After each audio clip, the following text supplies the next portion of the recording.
Okay, അപ്പൊ നമ്മൾ തിരമാലകൾ എന്താന്ന് പഠിച്ചു, തിരമാലയുടെ ഘടന എന്തൊക്കെയാന്ന് പഠിച്ചു. ഇനി ഈ തിരമാലകൾ എങ്ങനെയാ ഉണ്ടാവണേ നമ്മൾ പറഞ്ഞേ, കാറ്റുകൾ വഴിയാണ്. കാറ്റിന്റെ ഗതി അനുസരിച്ചാണ് നമ്മുടെ തിരമാല ഉണ്ടാവുക. നമുക്കറിയാം അല്ലെ, പകൽ സമയത്ത് തിരമാലകൾ സാധാരണ നമ്മുടെ ഉയർന്നതും താഴ്ന്നതുമായിട്ടുള്ള ചലനങ്ങൾ ഉണ്ടാവുക. പക്ഷെ രാത്രി സമയത്ത് സാധാരണ തിരമാലയാണ് ഉണ്ടാവുക? അല്ല അല്ലേ? എങ്ങനെയാ ഉണ്ടാവുക? തിരമാലയുടെ ശക്തി കൂടില്ലേ? എന്തുകൊണ്ടാണ്? കാരണം എന്താണ്? രാത്രി കാറ്റുകൾ ഉണ്ടാവും. കാറ്റിന്റെ ശക്തി കൂടുന്നതിനനുസരിച്ച് നമ്മുടെ തിരമാലയുടെ ശക്തിയും കൂടും. അത് ശക്തിയായിട്ട് കരയിലേക്ക് ആഞ്ഞടിക്കുന്നത് നമുക്ക് കാണാനായിട്ട് പറ്റും. അപ്പോൾ കാറ്റുകളാണ് തിരമാലയുടെ സ്പീഡിനെ നിയന്ത്രിക്കുന്നത്. നമുക്ക് മനസ്സിലായി തിരമാലകൾ എന്തൊക്കെയാണ്. അപ്പോൾ ഇനി തിരമാല ഈ ശക്തിയായിട്ട് ഈ തിരമാല നമ്മുടെ കരയിലേക്ക് ആഞ്ഞടിക്കുമ്പോൾ ഒരുപാട് നാശനഷ്ടങ്ങൾ ഉണ്ടാവും അല്ലേ? നമുക്കറിയാലോ, സുനാമി ഒക്കെ നിങ്ങൾ കേട്ടിട്ടില്ലേ? സുനാമി കേട്ടിട്ടുണ്ട്. അപ്പോൾ തിരമാലകൾ, ഈ ശക്തിയായിട്ടുള്ള തിരമാലകളെ പ്രതിരോധിക്കാനായിട്ട് നമുക്ക് കുറച്ച് ചെറിയ പ്രതിരോധ മാർഗങ്ങളുണ്ട്. അവയുടെ പടമാണ് നമ്മൾ ഇവിടെ കാണുന്നത്. നിങ്ങൾ 4 ചിത്രങ്ങൾ കാണുന്നുണ്ട് അല്ലേ? എന്തൊക്കെയാണെന്ന് നിങ്ങൾക്കൊന്ന് പറയാൻ പറ്റുമോ? എന്താണ്?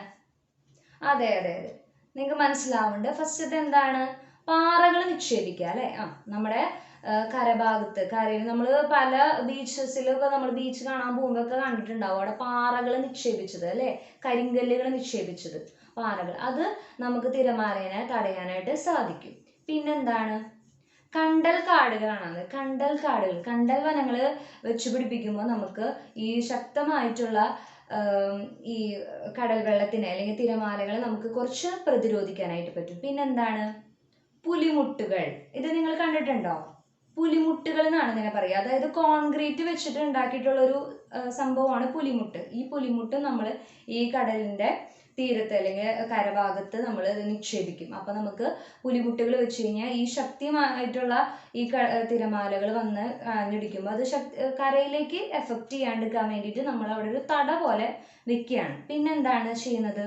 പിന്നെയാണ് മണൽ ഭിത്തികൾ, അതായത് മണൽ ചാക്കുകൾ, മണൽ ഭിത്തികളൊക്കെ നിർമ്മിക്കുക. മണൽ നിറച്ചിട്ട് നമ്മൾ ചാക്കുകളിലാക്കിയിട്ട് ബണ്ടുകൾ പോലെയൊക്കെ കെട്ടിവെക്കുന്നതൊക്കെ നമ്മൾ ബീച്ചസിൽ കാണുന്നുണ്ട് അല്ലേ? അല്ലേ, കണ്ടിട്ടുണ്ട് അല്ലേ? നമ്മള് കടലിൽ നിന്ന് തിരമാലകൾ അല്ലെങ്കിൽ കടൽ കാണാൻ പോകുമ്പോൾ ഇനി നോക്കുക ഇനി അതൊക്കെ ഉണ്ടോന്ന്. അപ്പൊ ഇതൊക്കെയാണ് ഈ 4 മാർഗങ്ങൾ. അതായത് പാറകൾ നിക്ഷേപിക്കുക, പിന്നെന്താണ്? കണ്ടൽ വനങ്ങൾ വെച്ച് പിടിപ്പിക്കുക, പിന്നെന്താ? പുലിമുട്ടുകൾ സ്ഥാപിക്കുക, മണൽ ഭിത്തികൾ നിർമ്മിക്കുക.